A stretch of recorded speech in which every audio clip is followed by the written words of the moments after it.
Halo Bapak Ibu, berjumpa lagi dengan saya di sini di dalam renungan harian. Bagaimana kabarnya pada hari ini? Semua sehat? Harus sehat. Semua bahagia? Harus bahagia dong. Yang pastinya jangan lupa untuk selalu bersyukur. Baik, sebelum kita bersama-sama mendengar firman Tuhan, saya sebelumnya hendak memohon maaf jika ada suara taktuk seperti ketok-ketok paku, karena di daerah rumah pastori sedang ada yang membangun, jadi agak sedikit berisik. Saya mohon maaf sebesar-besarnya. Oke, sebelum kita bersama-sama mendengar firman Tuhan, mari kita bersatu dalam doa. Kita berdoa. Tuhan, kami betul-betul mengucap syukur ketika hari ini kami boleh diberikan nafas kehidupan, sehingga kami boleh mensyukuri setiap helai nafas yang kami rasakan pada hari ini. Dan saat ini Tuhan, kami hendak mengucap syukur melalui firman-Mu. Kiranya firman-Mu tetap menjadi pedoman di dalam kami, agar iman kami semakin Engkau kuatkan untuk menapaki setiap kehidupan ini. Bersabda ya Tuhan, karena kami siap untuk mendengarkan. Amin. Firman Tuhan pada hari ini akan saya bacakan dari Mazmur 29. Mazmur 29 ayatnya yang pertama hingga ke-11. Mazmur 29 ayat yang pertama hingga ke-11. Demikian firman Tuhan. Kebesaran Allah dalam badai. Mazmur Daud. Kepada Tuhan, hai penghuni surgawi, kepada Tuhan sajalah kemuliaan dan kekuatan. Berilah kepada Tuhan kemuliaan namanya. Sujudlah kepada Tuhan dengan berhiaskan kekudusan. Suara Tuhan di atas air, Allah yang mulia mengguntur. Tuhan di atas air yang besar. Suara Tuhan penuh kekuatan. Suara Tuhan penuh semarak. Suara Tuhan mematahkan pohon aras. Bahkan Tuhan menumbangkan pohon aras Libanon. Ia membuat gunung Libanon melompat-lompat seperti anak lembu, dan gunung Sirion seperti anak banteng. Suara Tuhan menyemburkan nyala api. Suara Tuhan membuat padang gurun gemetar. Tuhan membuat padang gurun Kades gemetar. Suara Tuhan membuat beranak rusa betina yang mengandung. Bahkan hutan digundulinya, dan di dalam baitnya setiap orang berseru, hormat! Tuhan bersemayam di atas air bah. Tuhan bersemayam sebagai Raja untuk selama-lamanya. Tuhan kiranya memberikan kekuatan kepada umatnya. Tuhan kiranya memberkati umatnya dengan sejahtera. Amin. Demikian pembacaan firman Tuhan pada hari ini. Berbahagialah kita tidak hanya membaca, melainkan menerapkan, merefleksikannya, dan menjalaninya di dalam kehidupan kita sehari-hari. Haleluya. Bapak Ibu terkasih dalam Tuhan Yesus Kristus, setiap kita pasti sering diingatkan oleh orang tua kita, atau Bapak Ibu sekarang yang saat ini telah menjadi orang tua, pasti mengingatkan bahwa kalau bangun tidur biasakan untuk berdoa. Pasti kita sekalian mengingat hal tersebut.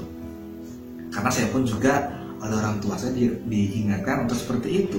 Apalagi istri saya juga sering mengingatkan, setiap bangun tidur jangan lupa untuk berdoa. Karena apa? Ketika kita berdoa di bangun pagi, kita boleh bersyukur atas penyertaan Tuhan ketika kita tidur.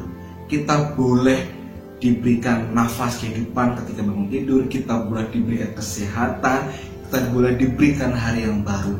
Dan hal tersebut juga membuat diri kita untuk semakin semangat. Sehingga walaupun kita di dalam hidup ini memiliki sebuah problematika, memiliki masalah, ketika kita bangun tidur diawali doa dengan mengucap syukur, pastinya segala kepesimisan yang ada di depan kita menjadi sebuah pengharapan.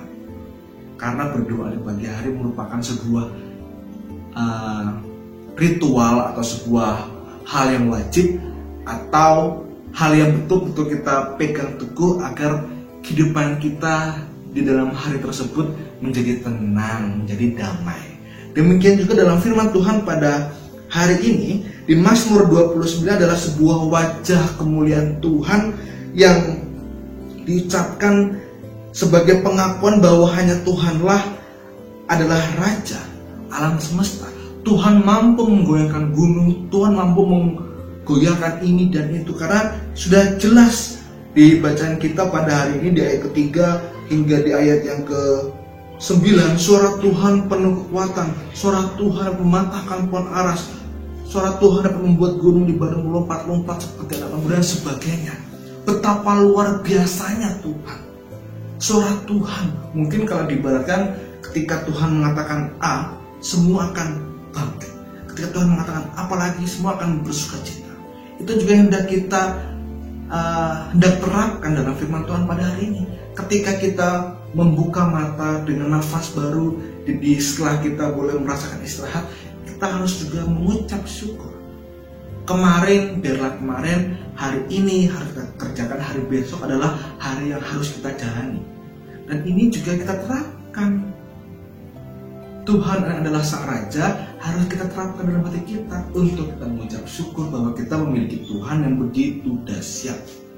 Seorang teolog mengatakan, tidak ada hal yang lebih penting ketika kita menyerahkan diri kita kepada Tuhan, bukan kepada berhala, bukan kepada orang pintar, bukan kepada dukun dan sebagainya. Mungkin dalam hidup kita ini kita sering merasakan kekurangan namanya manusia. Sifat kemanusiaan sangat hebat, selalu merasa kurang. Tapi ketika kita menyerahkan diri kepada Tuhan, Tuhan kiranya Engkau cukupkan kami, maka Tuhan akan memberikan apa yang kita perlukan, bukan yang kita inginkan. Maka dari itu Bapak Ibu terkasih dalam Yesus Kristus, di dalam firman Tuhan yang memiliki judul kebesaran Allah dalam badai, Tuhan tidak hanya menopang kita saat kita susah, tapi Tuhan akan menopang kita di setiap segala perkara dalam kehidupan kita ini.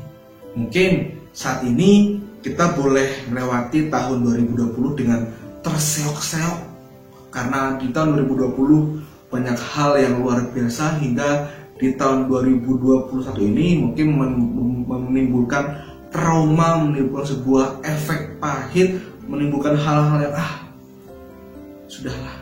Tapi kita tidak boleh hanya berpaku pada tahun yang kemarin, tahun 2020. Ada banyak tahun yang boleh kita lewati dengan sukacita atas pertolongan Tuhan yang begitu hebat. Jangan jadikan tahun yang kemarin menjadi tahun yang betul-betul menjadi batu sandungan, tapi lihatlah tahun-tahun sebelumnya. Ingatlah hari ini betapa luar biasanya Tuhan bagi kita. Dan kiranya kita tetap mengingat kebesaran Tuhan di setiap hal dalam kehidupan kita, bukan hanya di saat kita bahagia, tapi di setiap waktu, karena Tuhan yang akan senantiasa menarik tangan Bapak Ibu untuk menarik setiap beban kehidupan kita. Amin. Tuhan Yesus memberkati. Kita berdoa. Kami mengucap syukur Tuhan untuk firman-Mu yang boleh kami rasakan, boleh kami dengar, dan boleh kami nikmati pada hari ini. Kami mempercayai Tuhan bahwa Engkau tidak hanya menopang kami di saat kami susah, di saat kami senang, tapi di setiap waktu kehidupan kami, Engkaulah yang senantiasa ada dan hadir untuk meringankan beban kami. Kiranya Tuhan, Engkau yang tetap meneguhkan iman kami agar kami tetap memiliki iman yang teguh untuk senantiasa berharap dan berserah kepadamu. Tuhan yang makasih, pada hari ini juga Tuhan kami hendak mendoakan untuk orang terkasih kami yang saat ini sedang sakit. Kami tidak henti-hentinya Tuhan untuk mendoakan mereka, orang terkasih kami yang sedang sakit, karena kami mempercayai Tuhan bahwa Engkau adalah tabib, Engkau adalah dokter yang mampu memegang mereka, menyembuhkan mereka, sehingga orang terkasih kami dapat kembali tersenyum dan merasakan setiap mujizat-Mu yang begitu nyata dalam kehidupan mereka. Inilah doa dan permohonan kami Tuhan, kami serahkan dalam Tuhan Yesus Kristus, Sang Juru Selamat kami yang senantiasa memberikan kami pengharapan di atas hidup ini. Amin. Demikian dengan mudah ini. ini. Saya berjumpa lagi dengan harian berikutnya. Dadah, Tuhan memberkati.